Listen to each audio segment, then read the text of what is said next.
May I?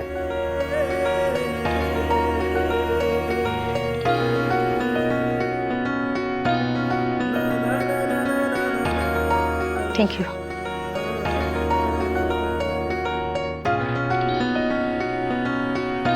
अगर comfortable नहीं हो तो ऐसे भी बता सकती हो, इट्स ऑलराइट।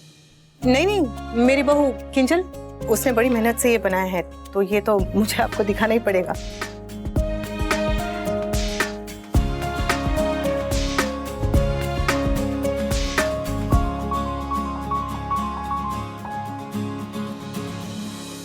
मैं ज्यादा होटल में रही नहीं हूँ, तो मुझे होटल के बारे में इतना कुछ नहीं पता। तो मैं बता देती हूँ, होटल वो जगह होती है जहाँ लोग जाते हैं, रहते हैं, खाना खाते हैं। Thank you Kavya. मैं अभी खाने के बारे में ही बात करने वाली थी, क्योंकि खाने के बारे में मुझे पता है। इतना पता है कि जब लोग बाहर खाना खाने के लिए जाते हैं तो घर लौटने के बाद वो होटल के पर्दे या फिर वहाँ के बर्तन या फिर वहाँ की कुर्सी, टेबल, सोफा ये सब याद नहीं रखते। याद करते हैं तो खाने का स्वाद और खिलाने वाले का अपनापन। बड़े बड़े होटलों में बड़े बड़े रसोइये होते हैं। We call them chefs। और अच्छे शेफ बहुत मुश्किल से मिलते हैं। मिलते हैं, गली गली में मिलते हैं, हर घर में मिलते हैं। बस हम उन्हें शेफ नहीं कहते, माँ कहते हैं।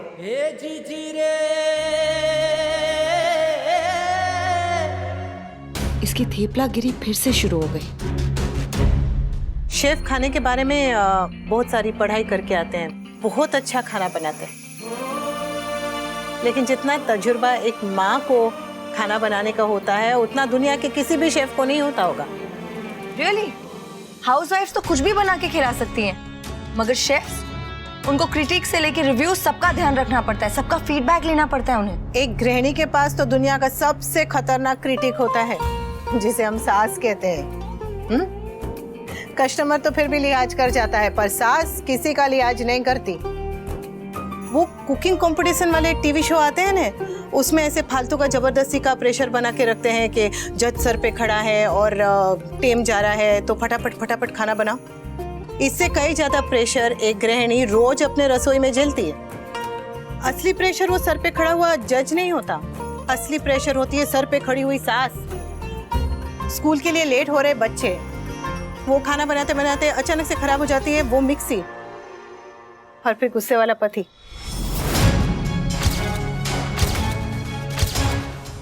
हमारे देश की गृहिणियों को बच्चों के लिए रोटियां बनाने से या फिर परिवार के लिए खाना बनाने से फुर्सत ही नहीं मिलती, वरना दुनिया का कोई भी कुकिंग कंपटीशन हो, हमारे अलावा और कोई जीत ही नहीं सकता। और इतना करने के बाद भी उन्हें और उनकी कला को ना तो इज्जत मिलती है और ना ही सम्मान। मैं घर से बाहर निकली तो थोड़ी हिम्मत मिली, थोड़ा समझ में आया कि मैं क्या कर सकती हूँ। पर हमारे देश में कितनी औरतें ऐसी हैं जो कभी भी घर के बाहर नहीं निकली हैं,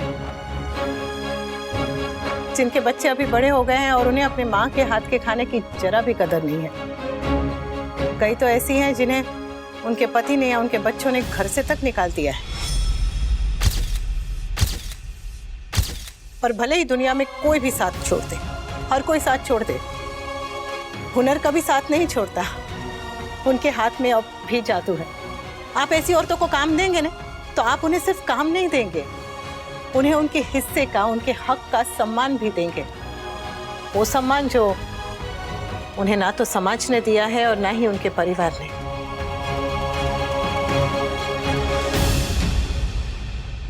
विदाई के वक्त औरत अपना स्वाभिमान अपने मायके में ही छोड़ आती है। आप उन्हें उनका स्वाभिमान वापस लौटाएंगे ना, तो वो आपके होटल के लिए अपनी जान लड़ा देगी। ये 5 स्टार क्या है? वो आसमान के सारे तारे तोड़कर आपके होटल में ना ला दे, तो ये औरतें हिंदुस्तान की गृहिणियां नहीं। माँ भी बिल्कुल ऐसी ही बातें करती थी।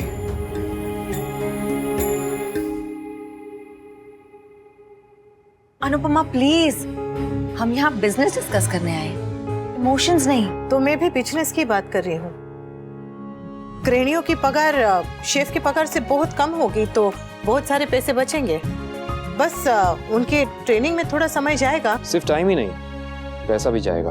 हाँ, पर अगर इमारत, सोफा, टेबल, कुर्सी, बर्तन पर्दे, ये सब सामान पे अगर पैसे इन्वेस्ट कर सकते हैं तो फिर लोगों पे क्यों नहीं? और इनमें से बहुत सारी औरतों के तो अकाउंट भी नहीं होंगे, तो आपकी कंपनी इन सब के अकाउंट खुलवा सकती है और इनकी पगार सीधे सीधे इनके खाते में डलवा सकती है। अनुपमा, अगर एके को चैरिटी ही करनी होती तो फिर वो सीधा किसी एनजीओ को पैसे डोनेट कर देते। एके? एके आप हैं, अनुज कपाड़िया। Carry on Anupama. अच्छा, आप लोग बताइए मुझे कि दुनिया में सबसे स्वादिष्ट और सबसे ज्यादा खाए जाने वाला खाना कौन सा है? चाइनीज? कॉन्टिनेंटल। गलत। ना चीन का खाना, ना जापान का खाना, ना कहीं का खाना। दुनिया में सबसे टेस्टी और सबसे ज्यादा खाए जाने वाला खाना होता है माँ के हाथ का खाना। आप अपने होटल में एक ऐसा स्पेशल दिन रखवा सकते हैं जिस दिन माँ के हाथ का खाना मिले। मिस्टर शाह के कैफे में भी हमने यही ख्याल रखा था कि जो भी वहाँ आए उसे बिल्कुल घर जैसा लगे, क्योंकि दुनिया के सारे होटल, सारे शेफ, सारी डेलिकेसीज, सारी क्यूजीन्स एक तरफ और माँ के हाथ का बना दाल चावल एक तरफ। हाँ, सर केक खिलाने वाले बहुत सारे होटल हैं, पर आपके होटल में कोई एक कोना ऐसा भी होना चाहिए जहाँ बेटा कहकर कोई आपको रोटी, सब्जी, दाल, चावल, पापड़, चटनी ये सब खिलाए। जब कोई ऑफिस से एकदम थका हारा आए, उसे पूछे कि बेटा तू ठीक है ना, चल थोड़ा सा खाना खा ले, तू परेशान क्यों है, चल छाछ पी और सब भूल जा। और इस ट्रेनिंग के लिए आपको एक अठन्नी भी खर्च नहीं करनी पड़ेगी, क्योंकि ममता ट्रेनिंग से नहीं, दिल से आती है। बस हो गया, खत्म। Thank you.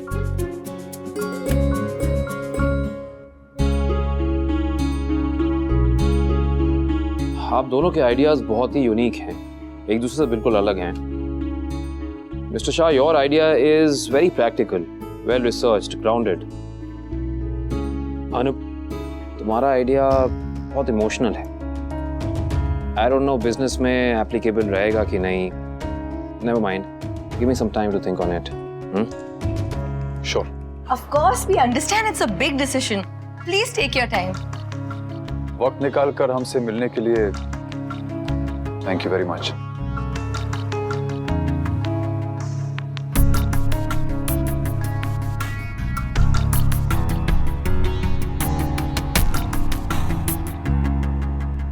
अनुपमा, एक मिनट।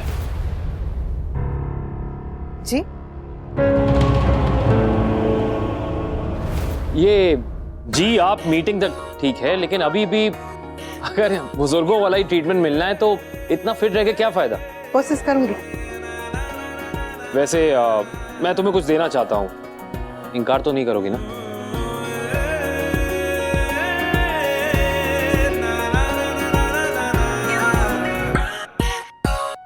तुम्हारा डिब्बा।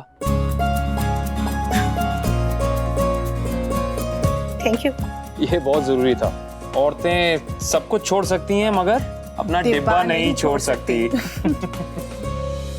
मेरी माँ भी यही कहती थी। हाँ? वैसे वो हलवा केक बहुत अच्छा था। Thank you. दोबारा बना दोगी? हाँ, मैं समर के साथ बना के भेज दूंगी ने।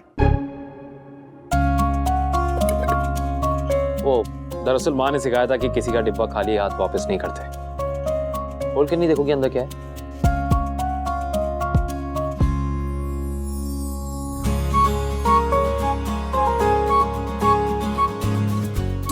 हाँ, ये तुम और देविका कॉलेज के बाहर ठेले से खरीद के आम, पापड़ और इमली यही खाती थी ना? हाँ, पर मैं तो भूल भी गई थी। पर मैं नहीं भूला था।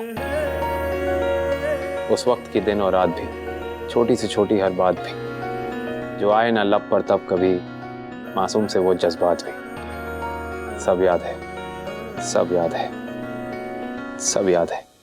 गोपिका के सही कहते हैं, कोई जगह से हिला तो शायरी सुना दूंगा वाला मामला है आपका।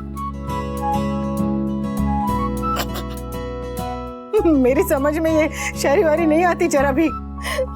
I tell you this GK no, पर कोई बात नहीं, मेरी आदत है अकेले में सब कुछ समझने की, और तुम्हारी हर बात अकेले याद रखने की भी। वैसे थैंक यू। मैंने आपको मीठा हलवा दिया और आपने मुझे उससे भी मीठी यादें दे दी। मेरे पास बहुत है। इमली कोली, आम पापड़, यादें यादें। चलती हूँ। मीटिंग के लिए थैंक यू। और अगर आप मना भी कर देंगे ना तो मुझे बुरा नहीं लगेगा। I know. और हाँ, वो आपका हॉट चॉकलेट ठंडा चॉकलेट हो गया है, गर्म करके पी लीजिएगा।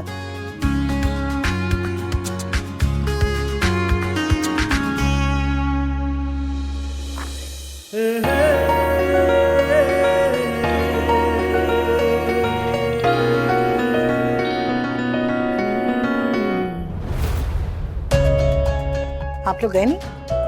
तुम्हारा वेट कर रहे थे। तुम हमारे साथ आई तो नहीं, फिर भी हम तुम्हें लिफ्ट दे देंगे। क्या कह रहा था वो अकेले में? उन्हें ये डब्बा लौटाना था। डब्बा तिजोरी में रखा था जो हमारे सामने नहीं दे सकता था।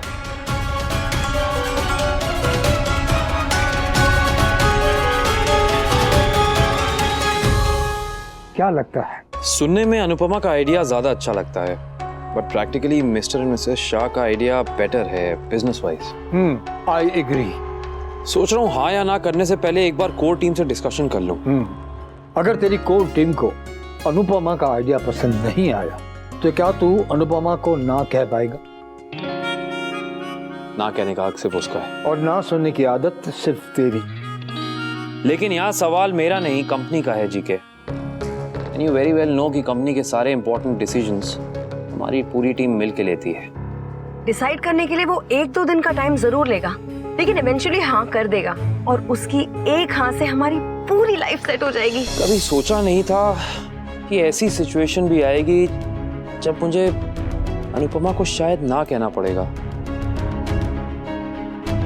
लेकिन